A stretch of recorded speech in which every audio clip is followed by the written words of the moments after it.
Yep, fan commentary of Disney versus non-Disney villains before the fall, part 3. I was originally going to come back to do the fan commentary on Disney versus Marvel villains, starting at round 9, but my mind went on to this one instead. So, I think I really like this one. Instead, it's taking you to 2 other universes. The CGI realm and the live action universe. So yeah, I guess we're going to know about the other villains' origins in other dimensions. So let's go! I always love doing the Mario impression. Whenever I say that let's go, instead of be like, let's go! Okay, so we start off with the prologue. We got One Wing Angel, the original version.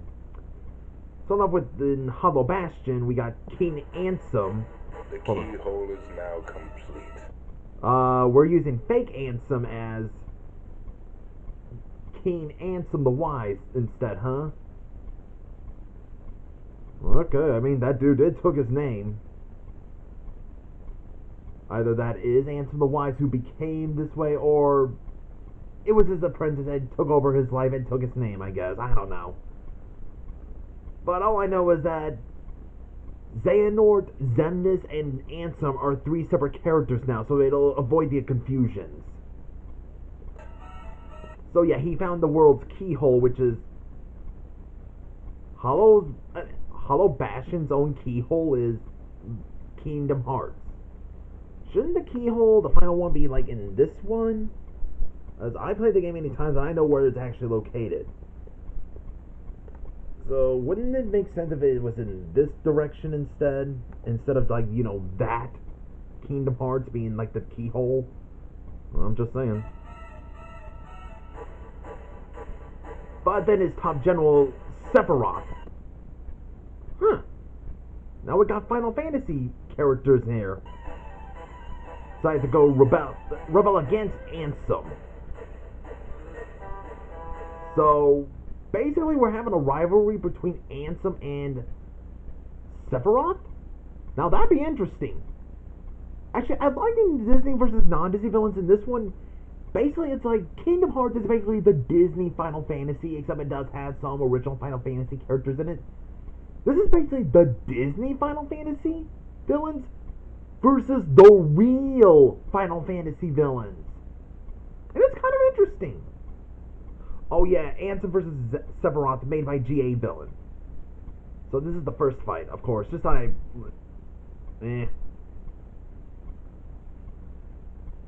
yeah, plans to open the door to free the legendary Calamity locked within. But he decides to go against him. He will never let go of the darkness. It's true. Just in case I get covered by Calamity. Darkness! Oh, sorry about that. In darkness! Yep, he's all about darkness and stuff. And that thing is supposed to be an alien named Genova, who is Sephiroth's mother. Yeah, that alien is Sephiroth's mom. I'll leave the link down below to Sephiroth's origins.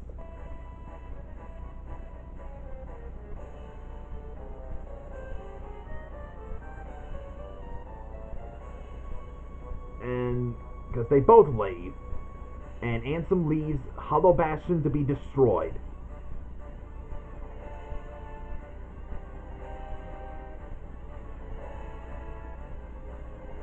Interesting, you're using the Land of Departure to represent Hollow Bastion's destruction. Interesting. And now for the next fight, we got Pitch Black versus Master Xehanort. Once allies in, you know, in both Disney Villains War and non-Disney Villains Tournament, now they're... Wait, let me try this again. I'm not sure if maybe I mixed that up. Like, why am I always so mixity-uppity all of a sudden?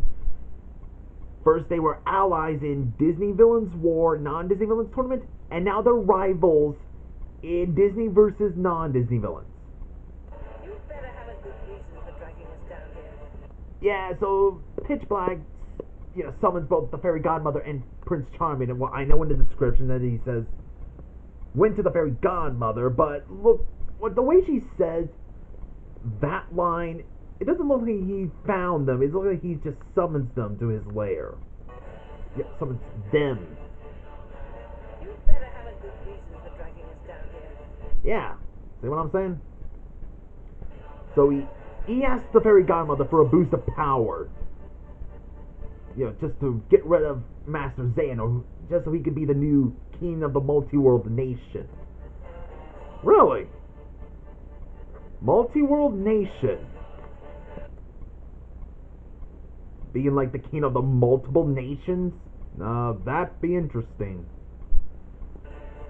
And interesting, we got Castle Oblivion as the castle state for the multi-world nation. You know, it's kind of interesting. They were once allies, but now they're rivals. Well, in other series, I mean. But in this series, they're basically rivals. I think I read in the Origins of Pitch Black in that series, Xehanort killed Pitch Black's daughter. Whoa. I can see why he would hate him for that.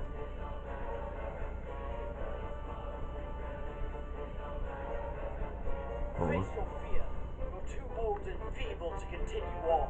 G.A. Villain voicing Pitch Black. Perhaps it is time for younger leadership.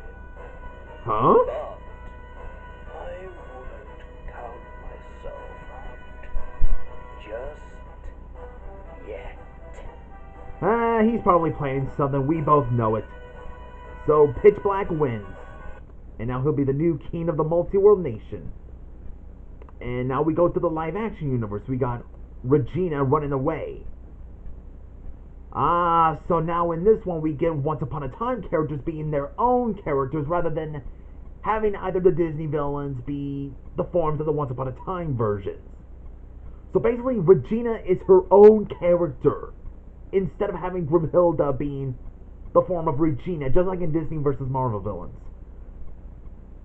Personally, I'm glad for that one because I know Once Upon a Time has like its own thing. And of course, because all the Disney live action remakes going around, that's probably the reason why, I guess. So I guess they're going to use the live action remakes as the form for Disney characters going to live action universe, I guess. Which is, I guess they had to skip the whole Once Upon a Time characters being the forms, I guess. Hold on. All this nonsense. Hello, Mother. What evil have you conjured? Not evil, darling. A barrier spell. If you see Once Upon a Time, you know Regina's just running away, so she doesn't want to get married to someone she don't like. I can't leave. Well, Not without the king. We've been through this. This king they're referring to is Russell Eddington in this series. You'll be From True Blood, I believe it's called. whenever you're with him. Mother, I don't want to marry the king. I'll leave the link to the video of the scene I did saw of him. You're just frightened of having all that power. I don't want power. I want to be free. Power is freedom. Cold. Don't worry.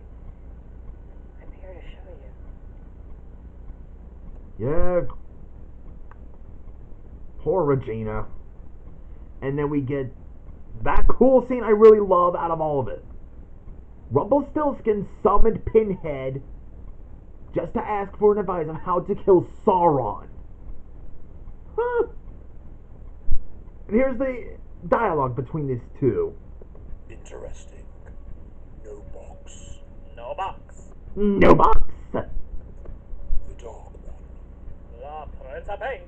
Or whatever it is you're calling yourself these days. I like how he gave him the nickname, even though he questions it. Whatever they call him. I need a favor. You have the audacity to summon me without a lament configuration, and now you demand a favor. I should tear your soul apart. And that might work if I had one, dearie. Then ask for your favor.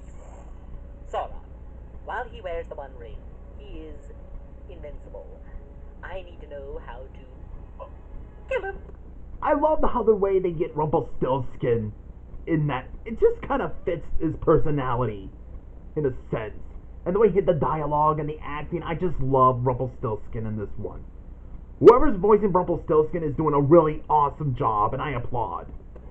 Supposing I do tell you, I would require something in return. Yes. You see, the rights are always so predictable. It's like, yeah, I know all that. The flesh, pain, and pleasure indivisible. Is that it? Not quite. Well, whatever you need then. I'm sure I can accommodate you. Very well then. You wish to know how to destroy Sauron. You simply sever the ring from his finger. That's it. Could have figured that one out myself, dearie. And yet, you didn't. I like how he just reacts to this like, wait, that's it? That's all I gotta do? All I have to do is just slice the ring from his finger? Not. So, what is it that you need? When the time comes, I will let you know. Until when Disney vs. non-Disney Villains Part 3, of course. Like the sequel part, like the third part of the series, I mean. So, I think I'm going to stop right here. This was a pretty good part of this Before the Fall Part 3. So I'll see you guys in the next commentary.